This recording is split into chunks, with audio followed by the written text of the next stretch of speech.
This is Autoline Daily, the show dedicated to enthusiasts of the global automotive industry. Tesla is fighting to keep revenue flowing in from its lucrative sales of regulatory credits. It's urging a U.S. appeals court to immediately put back an Obama-era regulation for penalties for failing to miss fuel economy targets. The Trump administration pushed back the regulation, which more than doubles the amount automakers have to pay, back to the 2022 model year. Tesla claims the change will make credits less valuable. Selling credits has always been a part of Tesla's business plan, and last year alone it raked in more than $1.5 billion. So no wonder it's fighting to keep that cash stream flowing. Ford is currently cleaning out its product development center in Dearborn, Michigan, to make way for its campus of the future it announced a few years back. While going through the facility, the company stumbled across $100,000 worth of leather hides that were used for interior prototypes. The hides were used to design seats for the Escape, Explorer, F-150 King Ranch, and the Black Label version of the Lincoln Navigator. But Ford isn't keeping the leather. Instead, it's donating it to two small businesses in Detroit: Pingree Detroit, which is a leather goods company that employs veterans, and Mend on the Move, a nonprofit that employs women survivors of abuse. Ford says it will donate other items it finds during the cleanout that it doesn't plan to use. And in other Ford news, the folks over at automotive publication The Drive has spent the last several months tracking down a piece of the automaker's history. Big Red is a massive gas turbine-powered semi-truck Ford debuted at the 1964 World's Fair alongside the Mustang. As we know, the euphoria around turbines quickly faded away, and so did Big Red. It floated around the garage of Holman Moody, a Ford-sponsored race team, for a while after a massive engine failure, and it took ownership of the semi after a falling out with Ford. Holman later sold Big Red to its current owner in the 80s, who wishes to remain anonymous, who then restored it, including a new turbine engine. Somewhere along the way, the trailers were lost, but one interesting fact is that the cab alone is estimated to weigh 20,000 pounds. There's way more information to this story, and you can find the link in the transcript or description box below.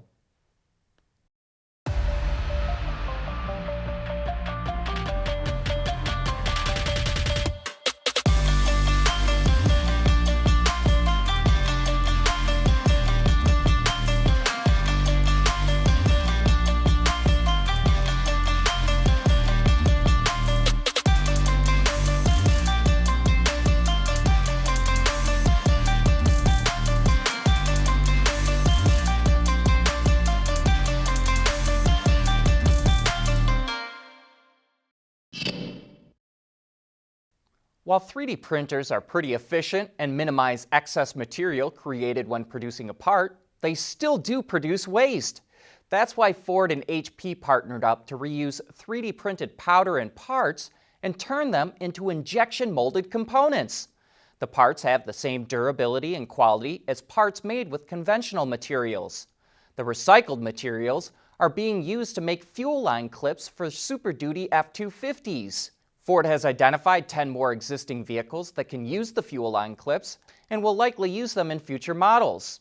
The company says the clips have better chemical and moisture resistant than current ones, and they're 7% lighter and cost 10% less to produce. Speed models have been adding performance to Bentley's lineup since the 1920s, and it just introduced the third-gen Continental GT Speed.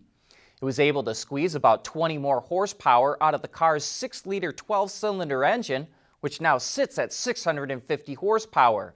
That lowers the 0 to 60 time to 3.5 seconds, a tenth of a second faster than non-speed models. It also features active air suspension, all-wheel drive, all-wheel steer, electronic limited slip differential, and carbon ceramic brakes.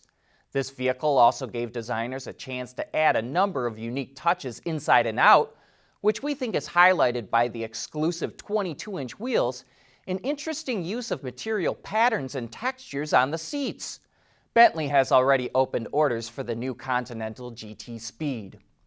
Toyota is investing in self-driving startup Nuro, Well, technically it isn't Toyota, it's Woven Capital, an $800 million investment arm of Woven Planet Group, which the automaker and its subsidiaries created to develop mobility solutions and other advanced technologies.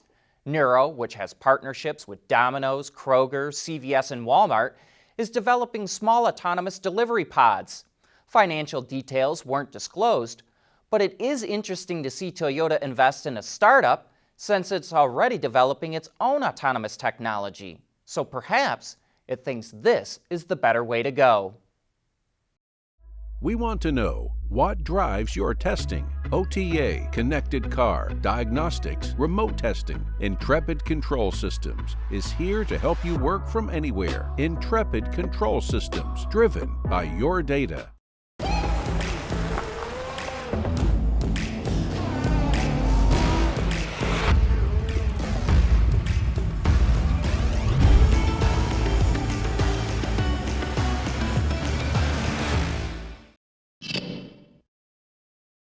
Yesterday, BorgWarner laid out its plans to investors as to how it will transition from a leader in combustion technology to a leader in battery electric technology. Here's what Fred Lasalle, the CEO, told us about BorgWarner's new capabilities. John, we're one of the only one in the world that can say that we have products from stationary fast charging to onboard charging to battery packs, battery management system, battery coolant heater, cabin heaters, flowing down to inverter, potentially DC-DC converter, motor, and moving the wheels. So we understand all that, I would say, supply chain of electrons. And we want to use as little electrons as possible. BorgWarner told the investment community it's going to make another $2 billion to $3 billion in acquisitions for EV technology and divest more of its ICE business, even though it does not expect to break even on its EV business until 2024. Maybe that spooked Wall Street. BorgWarner's shares fell 2% on the news. We're learning more about the BrightDrop electric van from General Motors and the EP1, that motorized pallet that goes along with it. In a Bank of America investor presentation, Travis Katz, the CEO of BrightDrop, said fleet owners will save nearly $7,000 a year using the EV600 van compared to ones with diesel engines. He said they did a pilot program last year with FedEx using the motorized pallets and were able to deliver 25% more packages per day. There's nearly 100 million packages delivered every day just in the United States. So a 25% improvement is a game changer for the delivery industry. Travis Katz also said they're going to create a new dealer network for BrightDrop. In other words, these vans will not be sold through Chevrolet or GMC. Mike O'Brien, who used to run product planning for Hyundai and Toyota in the US, says benchmarking your competitors can cause you to fall behind. He says if you study the products your competitors have on the market today, you're 5 years behind where you need to be.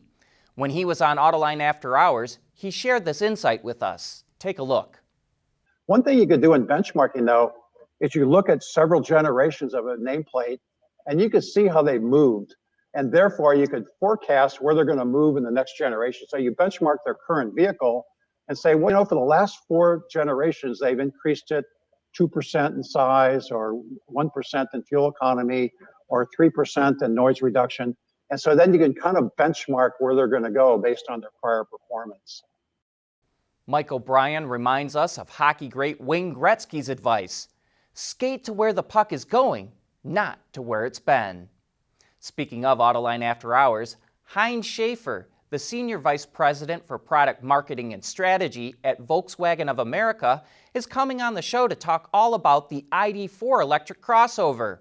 If you've got questions you'd like us to ask him, send them to viewermail@autoline.tv or tweet them to @Autoline. Sebastian Blanco will also be joining John and Gary when we get going live at 3 p.m. Eastern Time this afternoon. And with that, we wrap up today's show. Thanks for watching.